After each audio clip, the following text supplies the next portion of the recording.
Ask Reddit. Therapists of Reddit, what was your biggest, I know I'm not supposed to judge you but holy sh*t moment? Okay, real therapist here. I got one. Some of my clients are shockingly bad at giving themselves credit, holy shit! Exclamation mark.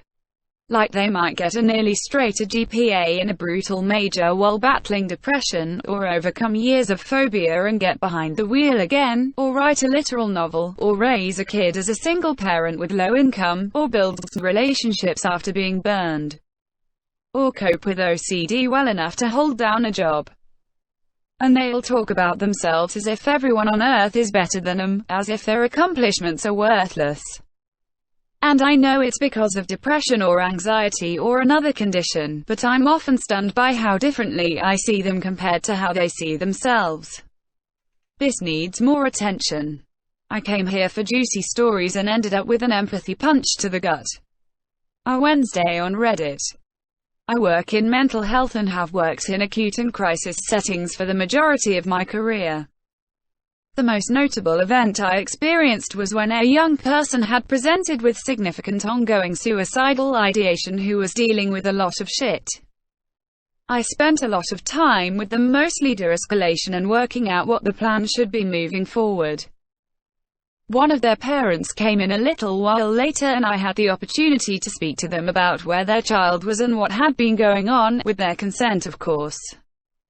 Midway through me trying to explain some of the psychological constructs and ways the parent could help, they said to me, "Is this going to take much longer? I have a show to go and watch."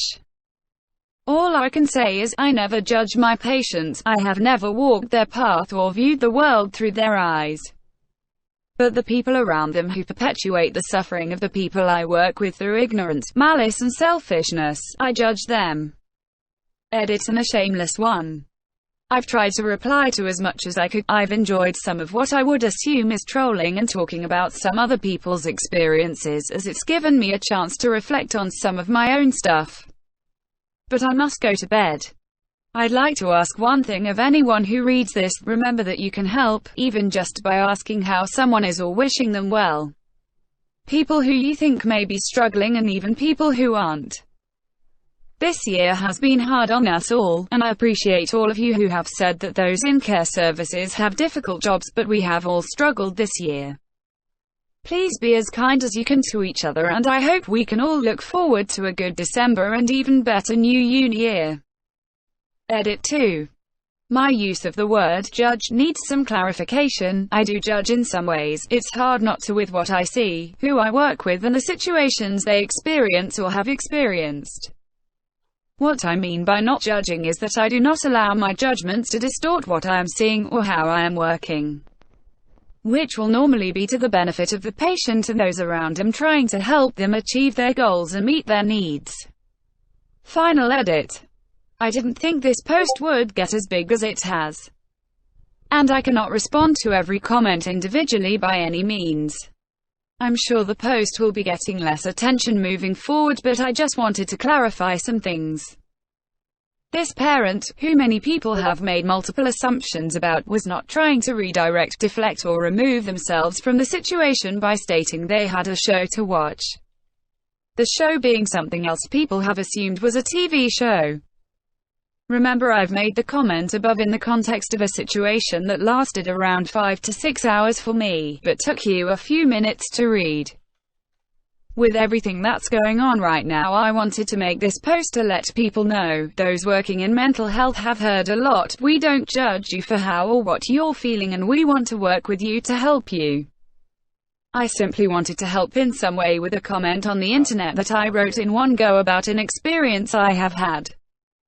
I know that the response to this has been overwhelmingly positive, but I would also like to say I did not mean to cause any offense or upset to anyone or claim that I am some sort of unachievable goal of non-judgment. Anyway, I'm going to try and forget about this now. Wow. Some people just shouldn't have kids. During my training, I was asked, how would you feel if a client were to come to you and admitted they were a pedophile that was on the edge of committing seriously horrific acts? Could you see that person as another human being that needed help, or were your personal feelings about the abhorrent behavior too strong? This factor leads some people to not continue my course on to the next level, but it really illustrates the level of non-judgment needed in this field. We all have our own personal feelings, of course, but these get talked about in supervision. Pedophiles are a great example for whether you're cut out for this field or not. I've thought a lot about this and have worked with a few, but was able to view them as people having severe psychiatric troubles from trauma they've endured. That being said, the people I worked with were expressing extreme remorse. I know that working in this area could never be my specialty, and I refer clients out because I would have to work through too much of my own feelings about their actions. When I was underage, I got caught with a drink on Bourbon Street and got a minor in possession. I was telling my therapist about it, and said that the police caught me with a hand grenade in New Orleans. He didn't realize that a hand grenade was a type of drink, and it was funny to watch him try to process that his patient might have just casually told him that he had been caught with a fragmentation grenade. He took a big long pause, and said, "Where did you even find a grenade?" I realized the misunderstanding quickly and corrected him. But for a moment he definitely was thinking, "Holy shit, how do I deal with this?" At last I have a similar story. So this was back when I was in my first year of engineering study, and I just thought that the materials paper was the shit.